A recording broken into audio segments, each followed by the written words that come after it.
It's okay, I'll do it this way. Yeah. Okay. So who were the Huston sisters of Frescati? During my research into the Allport family, particularly the devious Curzon Allport, I stumbled upon the Huston family of Frescati in New Norfolk, Curzon's wife Annie being a Huston. Headed by Dr. George Francis Huston, who was superintendent of the New Norfolk Insane Asylum, the Hustons were front and centre of the New Norfolk Society, which meant they were also front and centre of the township's gossip and censure. This was especially true during Dr. Huston's scandal of 1879 and Curzon and Annie's of 1883. It was through the 1883 scandal, namely Curzon's disastrous attempt to divorce his wife Annie, which you can hear all about it on my previous talks. They're available on SoundCloud and also the YouTube channel of Libraries Tasmania. That my interest in the Huston family was well and truly piqued, especially in the daughters. Being one of 4 daughters myself, I find the dynamics between sisters to be quite intriguing. Were they close? Jealous? Did they gang up on one another, or were they supportive? I cannot know for sure, but I was curious enough to try and find out. And what I did find was that while each sister has her own story to tell, they remain invariably intertwined. My talk will concentrate on the 5 oldest surviving Huston sisters who are up there. So we've got Amelia, known as Millie, Sarah Frances, Mary, known as Molly, Annie, and Kate. So with that, let's begin. Once upon a time, in a town not so very far away, New Norfolk to be exact, lived a young, somewhat brash doctor by the name of George Francis Huston. Ta-da! There he be. Now, George was an interesting young man, having no actual medical qualifications. It seemed that he learnt his craft at the side of his father, George Francis Sr., who was a surgeon in Hertfordshire in England. He still managed to rise in the ranks of colonial Van Diemen's Land, later Tasmania, to become the superintendent of the New Norfolk Insane Asylum. Having arrived in the colony in the early 1830s, George Huston started out as a government schoolmaster in Hamilton in 1834. And it was around this time that he met Sarah Hawthorne, who was teaching needlework at the school. Sarah was 18 years of age and had just ended an engagement with Mr. Michael Steele, whom she sued for breach of promise and was subsequently awarded £200 in compensation. George Huston and Sarah Hawthorne were married in April 1835 with the express permission of Sarah's mother due to Sarah being underage. Between 1836 and 1859, the couple had 9 daughters and 2 sons, with 8 of their children surviving to adulthood. They became guardians of their daughter Millie's 3 children after her untimely death in 1860. In 1841, George Huston was appointed the medical officer of Browns River, now Kingston, probation station, a position he held for 6 years before moving to the coal mines and saltwater probation station as a colonial assistant surgeon. 1848 saw Dr. Huston become second in charge of the lunatic asylum, and his family returned home to New Norfolk. A couple of pictures. We don't really have very many in our collection from the period that Dr. Huston was there, but it's just a couple for you. But their return to New Norfolk was short-lived when Dr. Huston was sent to Norfolk Island as colonial assistant surgeon to the convict department. Some 3 or so years later, in 1855, Dr. Huston resigned his position due to poor health and took up a post as the colonial assistant surgeon, this time at the Hobart General Hospital. Within months, he was transferred back to New Norfolk as superintendent of the asylum, a position he held for about 25 years. And so with that, the family would set up home in Frescati, in case some of you are wondering what Frescati actually is. It's a house.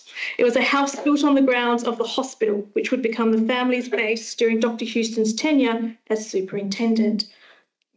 A couple of pictures of Frescati. There's one.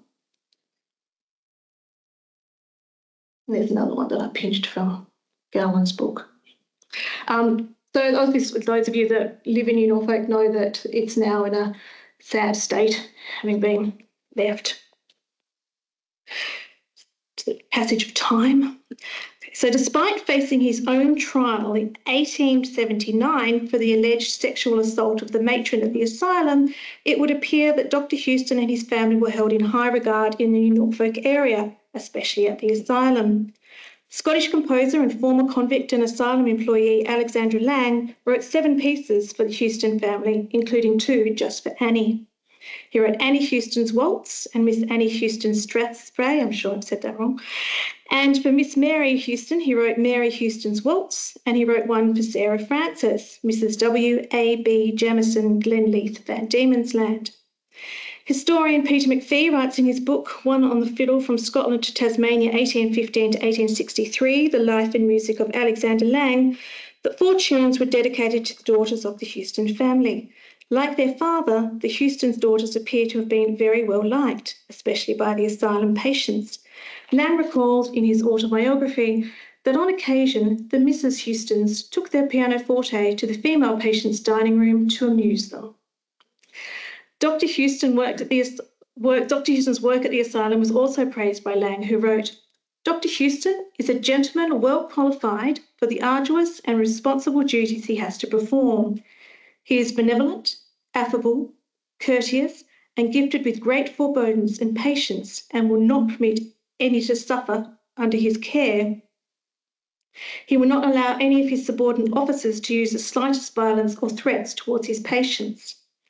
During the time I served there, I have known him to dismiss instantaneously both officers and wardsmen for using violence towards his patients. His lady is equally as affable and kind to the female patients. A more competent and fit gentleman could not be found than Dr. Huston to fill that important office. A correspondent in the Launceston Examiner on the 29th of October 1863 wrote of the asylum, It is, I believe, very generally acknowledged that the New Norfolk Asylum stands preeminent to the benefit object for which it was constructed and for the admirable mode of its management. The great success and celebrity of the institution is doubtless owing to the skill, care, and humanity of the Superintendent and Medical Officer, G.F. Huston, Esquire. He seems to govern by a nod or a frown and to encourage with a smile. His sympathy with the patients and their attachment to him is very evident. So with that bit of background in place, let's meet the sisters. We'll start with the eldest, Amelia. Born in I don't have any pictures of Amelia, sorry. Born in 15th of May 1836 in Hamilton and baptised on the 26th of October in 1836 in New Norfolk, Amelia, or Millie as she was better known, moved with her family to Norfolk Island in 1852. At that time, the penal colony was under the civil command of John Price, who had arrived on the penal colony following the so-called Cooking Pot Rebellion of the 1st of July 1846. Price was essentially given free rein on the island, and it was alleged he ruled by terror, informants, and the lash. Catholic Bishop Robert Wilson visited the island in 1852 and wrote, The state of the art, from the blood running down the men's backs, mingled with the water used in washing them when taken down from the triangle.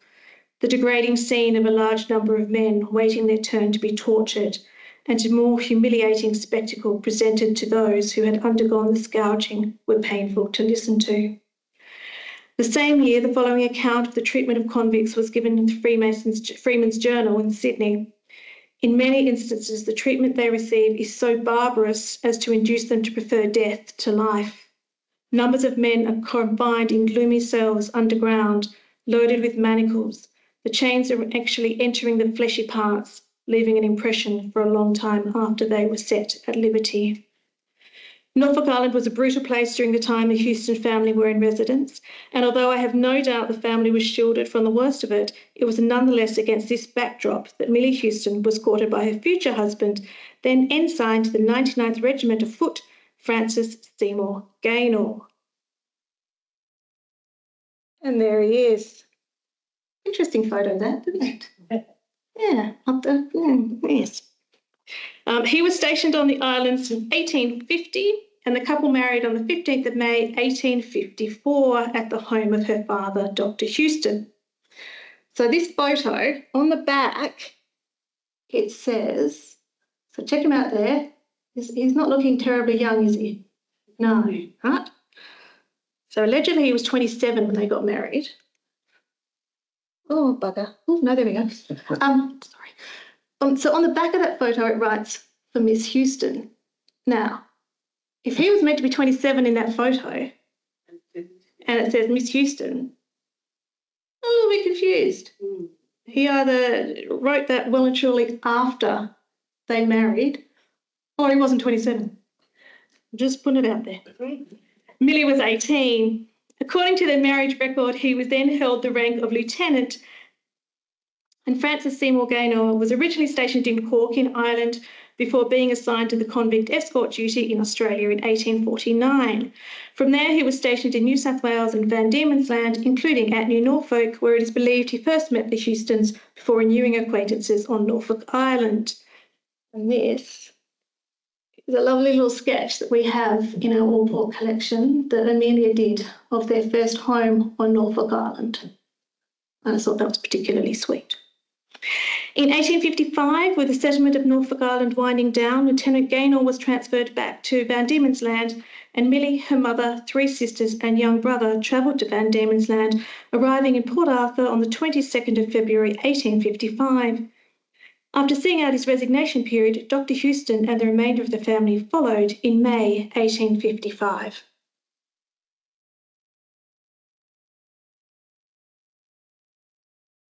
Amelia stayed with her family at Frascati while her husband was stationed on the Tasman Peninsula. In April 1856, Francis Seymour Gaynor's regiment was recalled to Britain, and Millie left her coast-lit family and travelled with her husband to Cork in Ireland. Their first child, Amy Maria Huston Gaynor, was born on the 12th of August 1856, followed by 2 more children, Francis Brian Gerald Gaynor and Mary Lloyd Gaynor. So there they all are. They've all got their father's eyes. Look at them. There we go.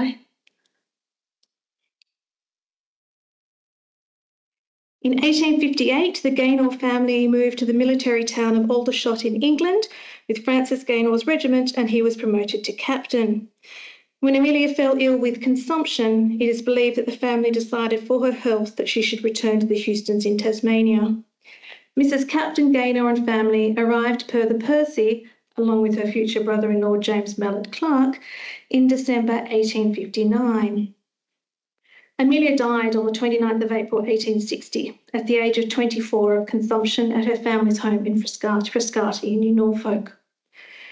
She was buried at St Matthew's Church in New Norfolk on the 3rd of May 1860. So most of you, if you've been there, will know that that graveyard no longer exists. So her headstones, things have been moved around. There's also a plaque, the old graveyard site with her on there. It is not believed her husband was with her when she died, having been stationed in his regiment in China. The couple's 3 children remained with their grandparents at Frascati, and in January 1862, when Captain Gaynor was in Tasmania, he signed a declaration stating that Dr. Huston was now the legal guardian of his 3 children. The children grew up at Frascati and remained with the Hustons until they reached adulthood.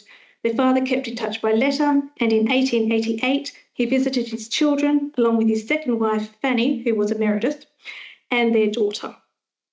And I imagine it must have been heartbreaking for the sisters to have Millie return to them after so long away, only to have her succumb to her illness a few short months later. Next up, we have Sarah Francis. I don't have a picture of her either. Born in 1838 in Hamilton, as a girl she enjoyed the family's sojourn to Norfolk Island, her obituary stating that she thoroughly enjoyed the charms of the island and was an enthusiast to the last. It is also claimed that she did not think that Price was the merciless brute which some have depicted him. As I say, the family were kept sheltered from most of the atrocities taking place on the island during Price's reign, and naturally her experiences on the island were vastly different to those being held as convicts and servicemen. Sarah would marry Walter Angus Bethune Jamieson on the 8th of March 1860 at St Matthew's Church in New Norfolk. Very pretty church. Dodgy photography. Walter A.B. of Glenleith, which was the Jamieson family property at Plenty, was a successful farmer, property owner and warden of New Norfolk municipality. The couple had 3 children, Walter George, Ada Mary and Margaret Legrand Hawthorne. Walter A.B. Jamieson accidentally drowned in the River Derwent, New Norfolk, on the 28th of December 1881. The inquest into his death, held on the 30th of December of that same year, states that Walter Angus Bethune Jamieson, while rowing on the River Derwent in the municipality of New Norfolk, did get out of said boat and into the said river and was washed away in the water. Alexander Smith, remember that name, is listed as a witness to his death on the inquest findings. After the death of Walter A.B. and the sale of Glenleith, Sarah moved to Dunroban in Forster Street, Newtown, with her youngest daughter Margaret and her son Walter. Walter A.B.'s will left Sarah well provided for, and unlike many of her contemporaries, Unlike many of her contemporaries who were forced into poverty or to depend on the kindness of others, she was able to live a comfortable life as a widow. Surviving sister number 3, Mary Louise. There she is. Born in 1841, Mary, or Molly, as she was known in her family, had spent her formative years travelling the colonies with her family. But by 1859, the year Mary was to meet her future husband, James Mallard Clark, the Huston family were well settled and ensconced in their family home, Frascati. We are fortunate to know more about Mary and her courtship with James Mallard Clark thanks to James Mallard Clark's journals, which were given to the Allport Library and Museum of Fine Arts by the family for safekeeping. They give us an insight into the Huston's life from late 1859, when James was introduced to the family, and charts his life as well as the Hustons until about 1870.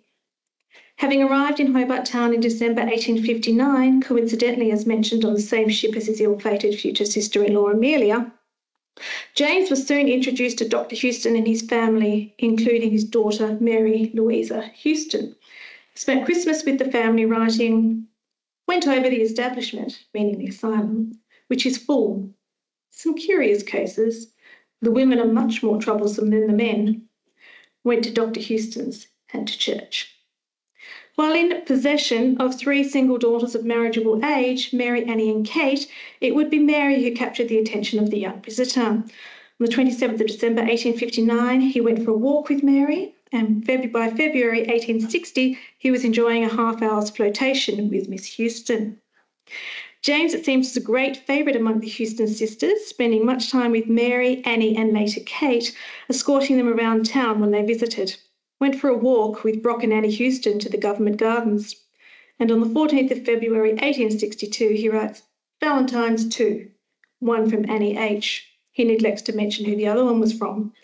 He and Mary spent much time together over the following months, getting to know each other as they attended balls, gatherings, lectures, and enjoying walks together in both town and in New Norfolk, with James being a frequent visitor to Frascati. Their courtship was not without its ups and downs, however. On the 28th of May, 1863, ball at Government House at 9, to bed at 4:10. Miss Huston there, but very cross. On the 4th of June, 1863, a walk at 4, and then to an assembly ball in the evening, walked home with Miss H, who was not quite as so kind as on the 2 former occasions. By the next day, they were on the outs again, with James writing, walked with Miss Huston, went to Mrs. Chapman's party, quarrelled with Mary, who took grave offence at some speech I had made to her and would not look at me.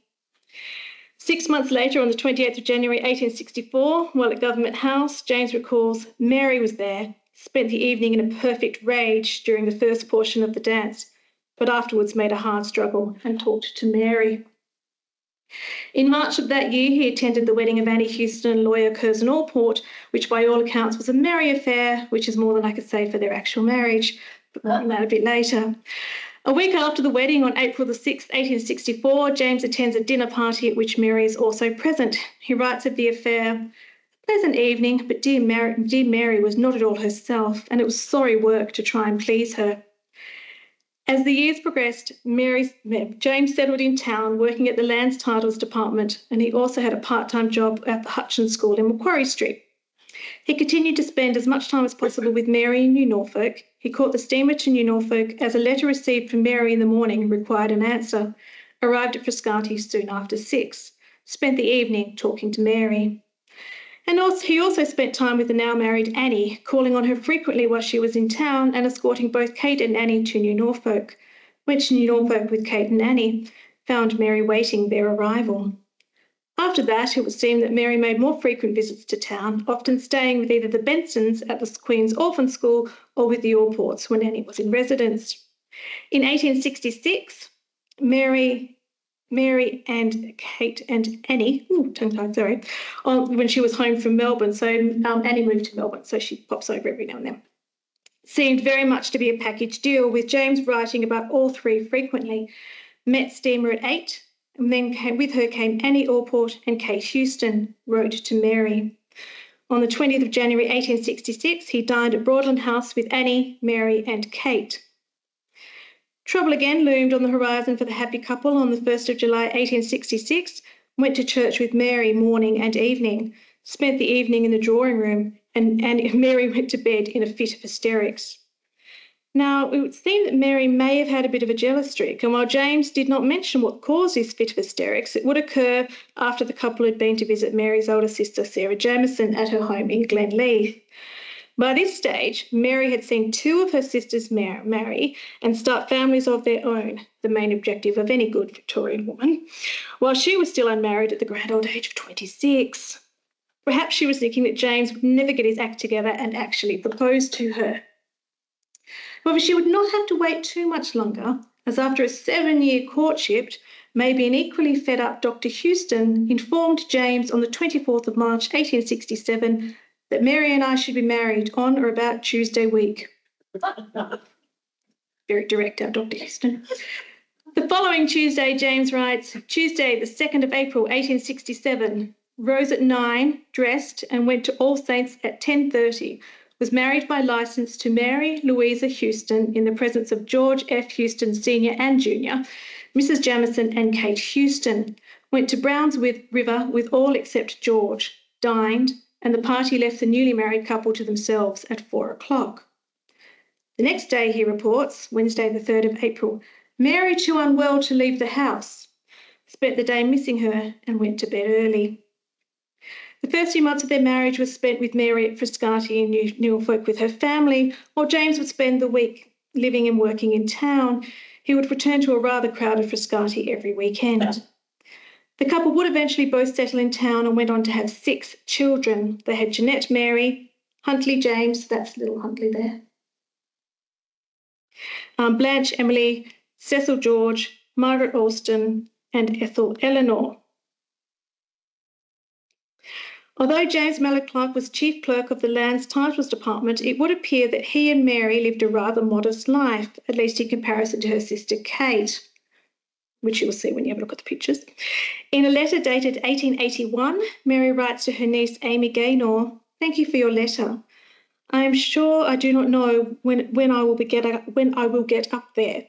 The honest fact is that I really have no decent garments to leave home in. Yesterday I saw Mrs. R.P., that's Kate, rolling past to the races in gorgeous attire, and I could not help contrasting our positions. I with one poor cotton dress and actually unable to go for a walk because I have nothing else. Often I have deprived myself of clothes so that she, Kate, might look nice when she stayed away from home. I do feel it so. But never mind. I do not know how I have allowed myself to get so destitute, except that every penny I could scrape together hitherto I have spent on the children and somehow never thought of myself."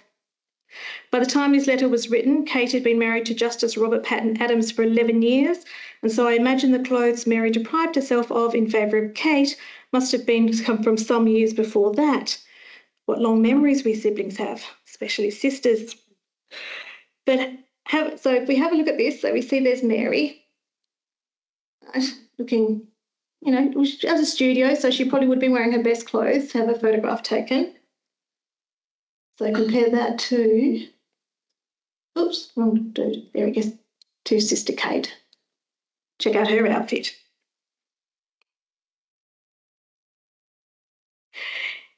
In a sad foreshadowing of what was to come, Mary also makes reference in this letter to a cough, which she says is no better. And again, if we just go back, she doesn't really look terribly well, does she?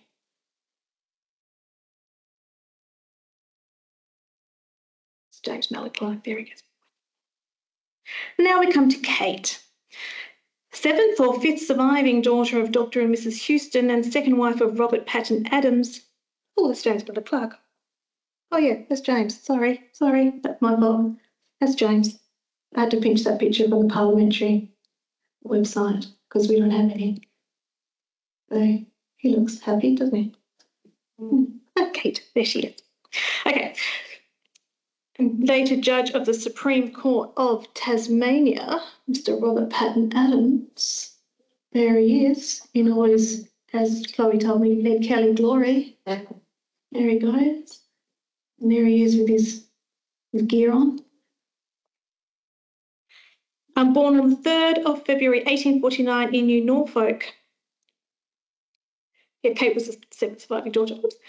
And reading her brother-in-law James's journals, we can see that Kate was a great companion of both Annie and Mary, accompanying them both on frequent trips to town. James was also acquainted with Kate's future husband, Robert Patton Adams, having met him in December of 1859 when he first arrived in the colony. At the time, Robert Patton Adams was married to his first wife, Matilda Adelaide. James wrote of the meeting them as follows. On December the 10th, 1859, spent the evening with Mr. Robert Adams, he being a head shorter than myself, and the lady taller than Mrs. Langdon, who was another companion, and as stouter than any lady I have ever seen. The pair possessed of a large baby. Perhaps it was through James that Kate and Robert P. met, or possibly through Curzon Allport, as they both moved in the same legal circles. We will never really know for sure, but what we do know is that the couple married on the 11th of December 1870 at St. Matthew's Church in New Norfolk. Robert was a widower of 39 years of age with 2 children, and Kate a spinster of 21 years. The couple settled in their home Birmingham in Macquarie Street, which was demolished to make way for the outlet, and had 7 children. So they had Kathleen, Mary and Madeline, who were twins. Kathleen died as a baby. Gerald, Adrian, Helen, Frank Bertram, Raymond and Gilbert Wainfleet. As stated, Kate was Robert Patton Adams' second wife. His first was Matilda Adelaide King, and he married her on the 10th of August 1857. Matilda died aged 35 on the 31st of March 1867 at their home in Macquarie Street, Hobart, of disease of the liver. She left 2 surviving children. It appears that these children did spend little time with their stepmother, staying instead with relatives in England. The romantic in me likes to think that Kate and Robert P. had a successful marriage, with Robert P. describing her as his beloved in the death notice, an endearment missing from his first wife's notice. Kate predeceased her husband by several years, and despite leaving 2 children under 10, he did not remarry this time.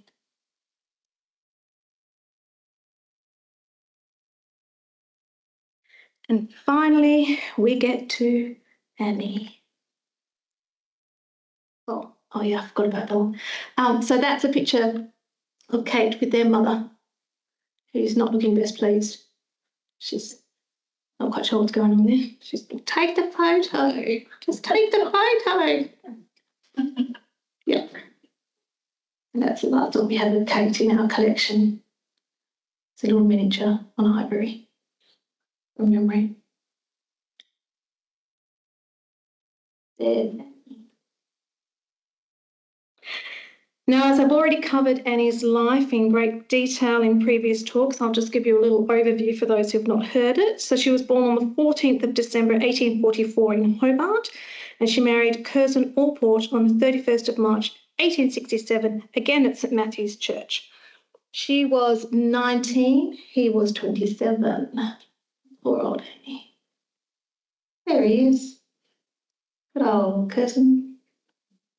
The couple moved to Melbourne, where Curzon set up his legal practice, and they would all go on to have 3 surviving children. Dudley Francis Curzon, who was born almost 9 months exactly to the day from his parents' marriage.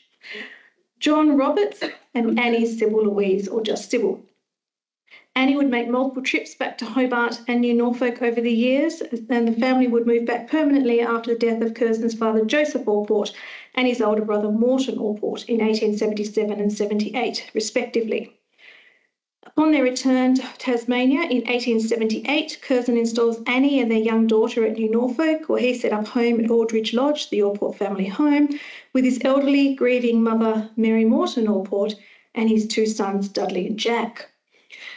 By this time, the marriage of Annie and Curzon was well and truly on the rocks. And for those of you who don't know the story, I'm just going to take a really quick look at it, and we'll start at the year 1867, when Annie claims the marriage started to fall apart. According to James Mallard Clark, the new year started well enough. On the 1st of January 1867 at Frascati, prepared the drawing room for party, which commenced at 9 and concluded with many jokes from Curzon Allport and Georgie Huston at 3 a.m. But problems between the pair soon began shortly after the birth of their second son, John Roberts, or Jack, in July of that year, when Curzon began an affair. By 1869, Curzon had engaged in numerous liaisons, including one which resulted in the birth of his illegitimate son, Francis Curzon Allport Clampett, and Annie was subsequently threatened with blackmail by the mother of the said child. Tragedy strikes the family when Annie gives birth to a daughter, Mary Morton, in July of 1869, and the baby dies 16 days later of an affliction Annie states she caught from her husband. Devastation after devastation has hit Annie hard, and as a result, she begins to drink. It is alleged that Curzon then began his physical and psychological abuse of his wife. There he is again. Their third son, George Morton, dies at 3 months of age in November 1873, and their final child, Annie Sybil, was born in 1876. 1879 sees Annie home in New Norfolk when she alleges Curzon began his financial abuse of her, leaving her dependent on the good grace of her parents. By the time Curzon files a divorce in 1883, Annie has endured the loss of 2 children, her sister Mary Clark, her physical and emotional health, and all sense of happiness she hoped to find as a young bride standing at the altar of St Matthew's Church. The divorce scandal of 1883. So I picked this picture. Those of you who have been to my other talks will probably recognise it. This picture was used in the divorce suit. So we'll leave it on that later. Now, you may be asking yourself, what does Annie and Curzon's divorce trial have to do with the sisters? It is simply this, that when Curzon decided to petition for divorce accusing Annie of adultery, he based most of his case on events which allegedly occurred in New Norfolk in 1879, and her sisters were most definitely involved. As I step us through what supposedly happened that autumn, I am basing my information on letters written by Curzon at the time, those being the only source I have that shows the relationship between the sisters after George Mallard Clark's journals end in 1870. But remember, this is Curzon, and he is a master manipulator, and we do not always take what he says as truth, whether it was written contemporaneously or not. We always look at him with a bit of scepticism. With that said, let's have a look at the events of March 1879 and the impact it was to have on the Huston sisters. I'm just going to leave this one up here so you don't get lost as to who's who.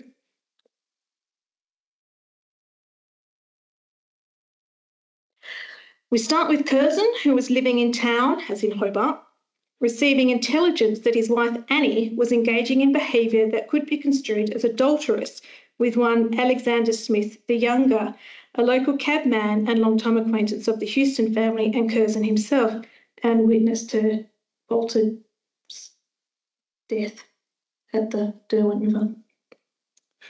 They're all connected. This information we come to learn from Curzon came straight from Annie's sister, Mary Clark. In a letter to Annie, Curzon would later recall exactly what it was that Mary had told him.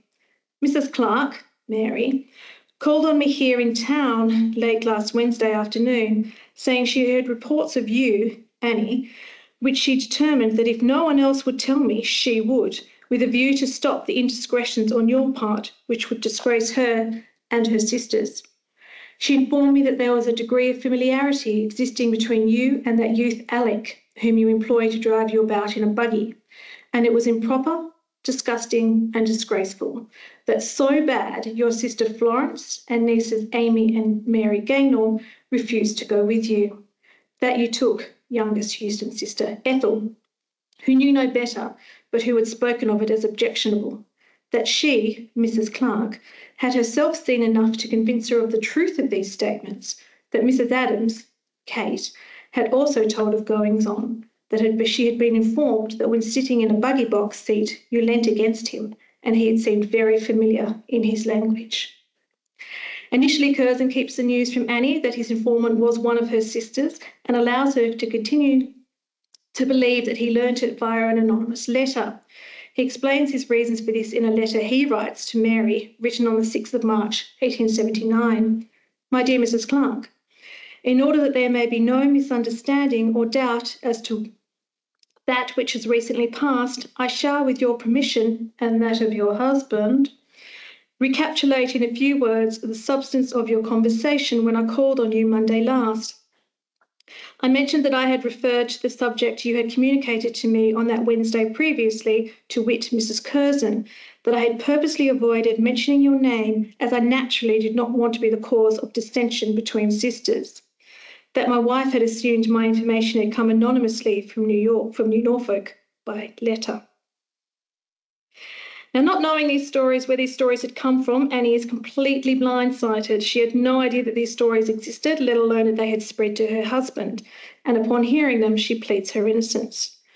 Curzon, however, has already heard all he needs to, and he confronts Annie with one tale from a source in New Norfolk, and the narrative goes that it was reported to Walter A.B. Jamieson that someone was seen in the window of Annie's front dressing room. Upon hearing this, Walter A.B. was said to have asked, with what room that room connected with, the obvious answer being that a dressing room connects to a bedroom, causing Curzon to remark, implying, dear wife, more than I need to explain. Curzon writes that he wanted to meet with Walter A.B. to discuss these allegations. However, Annie convinced him that she would meet with Sarah. Annie, Sarah and Walter met at Glenleith to discuss her apparent infidelity, and meeting Annie immediately reported back to Curzon. No longer, it appeared, concerned with causing any dissension between the sisters, Curzon writes to Mary Clark and reports that Annie had told him Sarah had spilled the beans, and confessed that it was Mary who had first told Curzon about reports coming from New Norfolk, and it was not an anonymous letter at all. Your sister, Sarah Jamieson, has said to my wife, oh, that letter could have been written by none other than yourself, meaning Mary. Mary, in return, refuses to believe that Sarah could have told Annie that, apparently saying to Curzon, oh, I don't believe a word of it. I never knew Sarah tell an untruth, and I don't believe she said any of the kind to Annie. This must be a fabrication of Annie's. Events begin to escalate, and Mary, Kate and Sarah, who are now so concerned about Annie's alleged scandalous behaviour, they meet in town, Hobart, to discuss their wayward sister. Sarah would also meet with the youngest Huston sisters, Ethel and Florence, at the Jamieson home, Glenleith, where she allegedly makes the comment, it nearly broke my heart, sitting between Kate and Molly, to hear them slander Annie.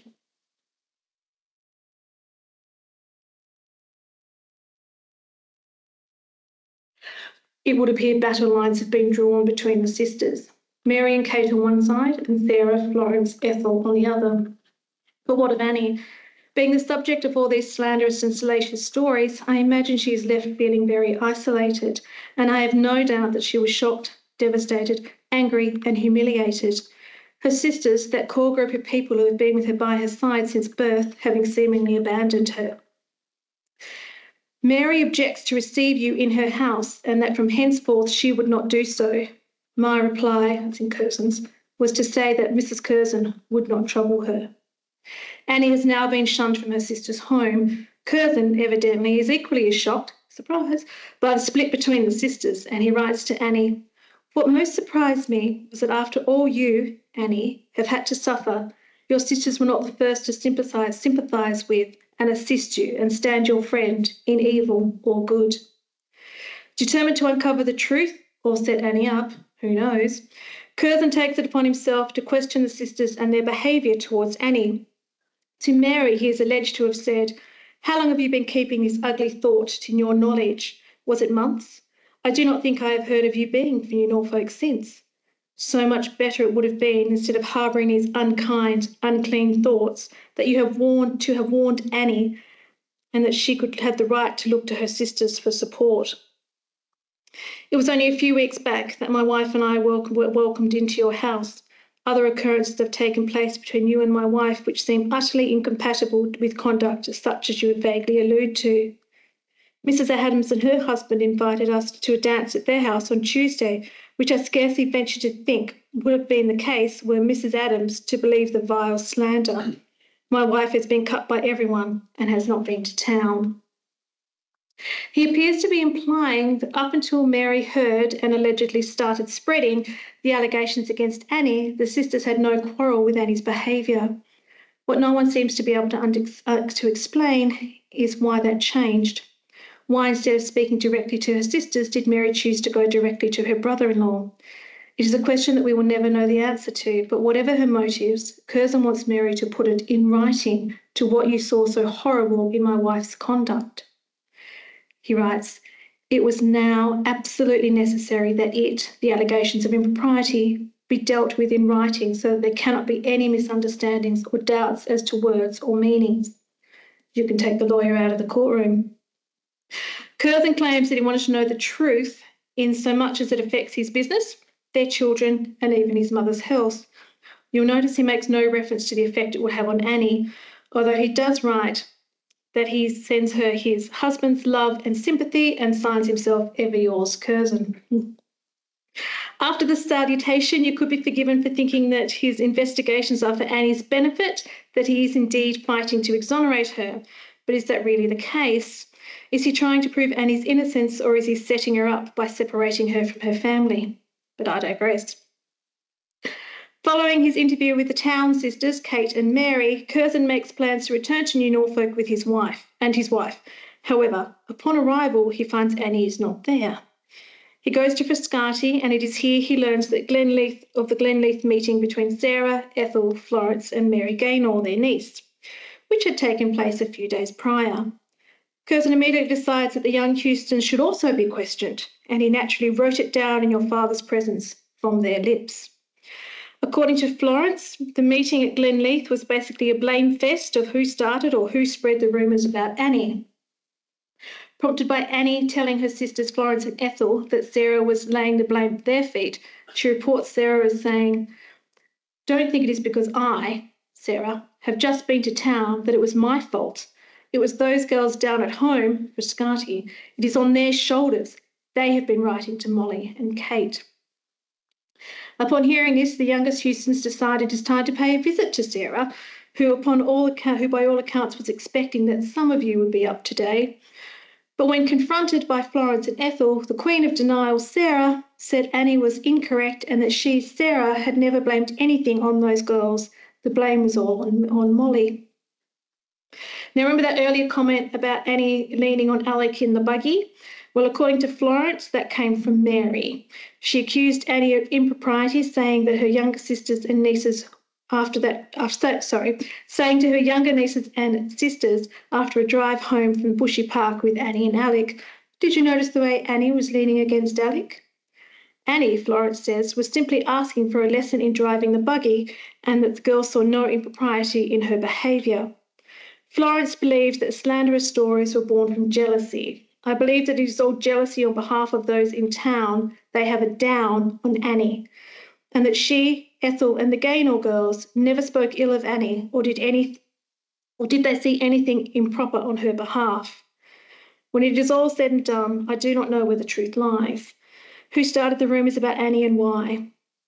Did she really conduct herself in a manner so shameful her sisters felt they had no choice but to distance themselves? Sorry, I have asthma. I'm not sick.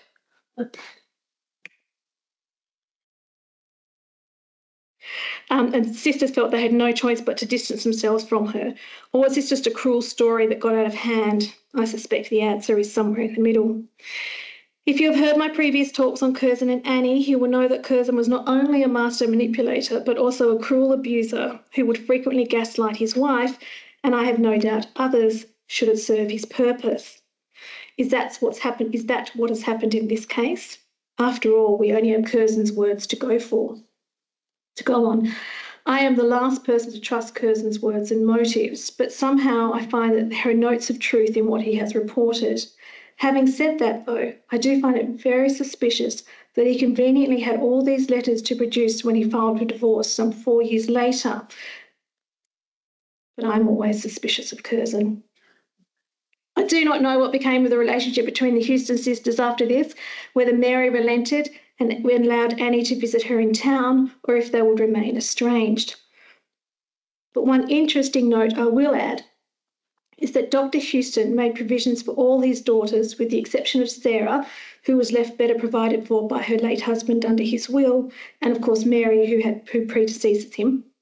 In his will dated 1884, fascinatingly, only Annie's portion was to be left in trust to be paid to her periodically for her own separate use. And upon her death, her share shall be divided between the children of Mary Louisa Clark and placed in trust for them, and not Annie's own children. I'll leave it to you to make up your mind as to why that may have been. So to finish, what became of the Huston sisters? We know that Amelia died of consumption at the age of 24 on April 1860, and I'm sure that you've guessed, obviously, that Mary died of pulmonary consumption on the 19th of December 1882, aged 42, at her home in Fitzroy Place, Sandy Bay. Kate died on the 19th of May 1893 at her home in Macquarie Street, Hobart, of tubercular disease of the bones of the face, and Kate was buried at Queenborough Cemetery along with her husband, and they were both reinterred at Cornelian Bay. After being abandoned in New Norfolk by her husband, Annie died in October 1918 at Aldridge Lodge, the Walport family home, where she spent the final years of her life with her unmarried daughter Sybil, widowed daughter-in-law and granddaughter, Curzon and their son Dudley having predeceased her by some years. Annie was not buried with the Allports at Queenborough, later Cornelian Bay, and was laid to rest in New Norfolk, I assume with her parents, although she has no headstone.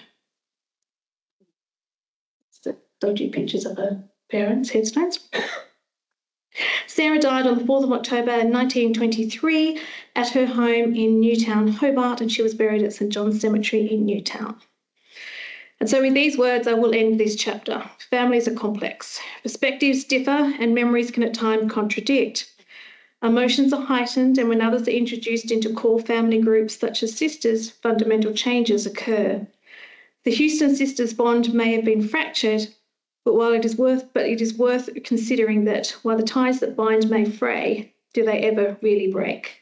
Thank you. Oh, and if you want, those of you that don't know, Curzon actually never ended up divorcing Annie because his suit sucked and she won. There you go. Anyone have any questions? I apologise for the few fumbles I made.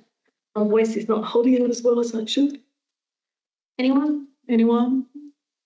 Oh, come on. Surely someone wants to know something. Yeah. Were they long living? He died, they both died, what did I say? 18, yeah, hang on, let me go back to my slide because I can't remember. He died in, they lived a long, they were living, so he died in 1890, I think. He died, and she died a couple of years after him. They did. They outlived. So the only kids that out of the daughters that outlived their husbands were Annie and Sarah. The others all predeceased their husbands. She's always when did he die? 1890. He died in 1890, and his wife died, I think, 1898. Yes. So they lived through a few scandals, the old family. Both sides of the. And so Dr. George was never actually really a doctor. Well, no one could find any evidence of his actual being granted qualifications, formal qualifications as a doctor. But they do believe that he learnt essentially as an apprentice to his father, and that he learnt the skills that way, never actually formally. There was there was an investigation. I think Lyle might know more than this than me. 1879, when one of the doctors, McFarlane, I think it was, actually wrote and said, no, this man should not be in charge. He's not a doctor. But the board overrode. So he went about his life as a doctor until he retired, and then he went into private practice and then became a member of the House of Assembly. There he is, your roomy old eyes.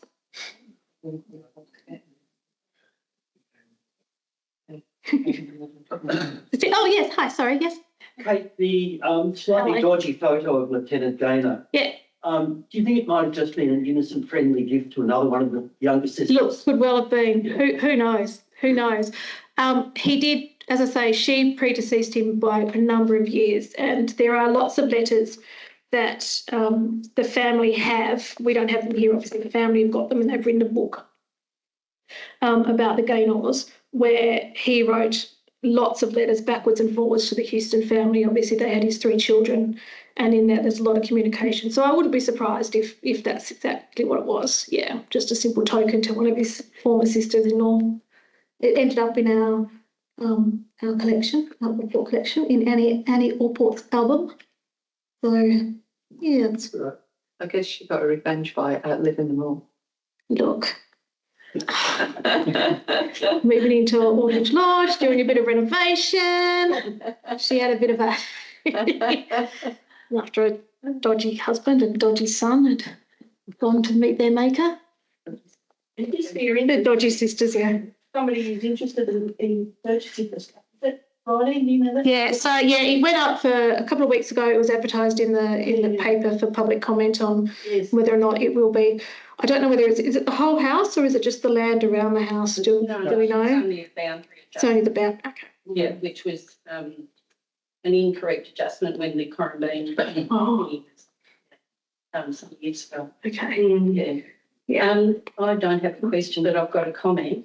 I was with the former Friends of Willow Court, and we had an event in 2018, and 2 women travelled separately from one from New South Wales and one from the ACT, one to trace Forebear, who was a 3 times great grandmother, and the other one's Forebear was Dr. Huston. Yeah. And by coincidence, Andrea, whose great great grandmother had died there, she had the death certificate and been signed off by Dr. Huston. Yeah.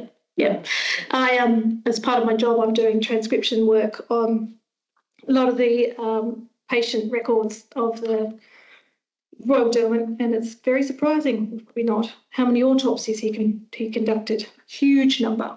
Almost everyone that died in the asylum while he was there had an autopsy unless the family took the bodies. He was still learning. Yes. He was still learning. Yeah. Yes. So how many patients would there have been at the hospital at that time? Oh God, I don't know, Lyle. Do you have a better? It was full. Around 300, 350. There. Yeah. Overfull. Yeah. Overfull for its whole lifetime, I would think, thereabouts. Yes. But look, supposedly he did good work. I don't know. They kept him around for a while. It's just the families of things, aren't they? Sisters. Absolutely. Anyone else? Anything else? Interesting, even the size of Frescati, how many Yeah. people actually live there. Yeah, that's what I'm saying. It's crowded. It's a lovely home, but it's not a huge No. home by any means. No. Mm. So, you know, poor James when he rocked up every weekend to see his wife. No, maybe they went and hung out at the Bush Inn, who knows? Although the beds there are very small, according to James. His bed was at the Bush Inn when he first started visiting, was very small. Maybe on that series, wouldn't it? That would make a good. A series? Oh, look, it's about number. What number am I up to now, people? One version of the Allports and the Houstons. So, It's a very cheap drama. yeah, it's a melodrama. Thank you. Yes, thank you very much. I greatly appreciate you all coming. I know that the thank you very much. But it's not great trying to get in and out of the building at the moment. So thank you very much. And again, I apologise for my voice. That'd be great. Thank you.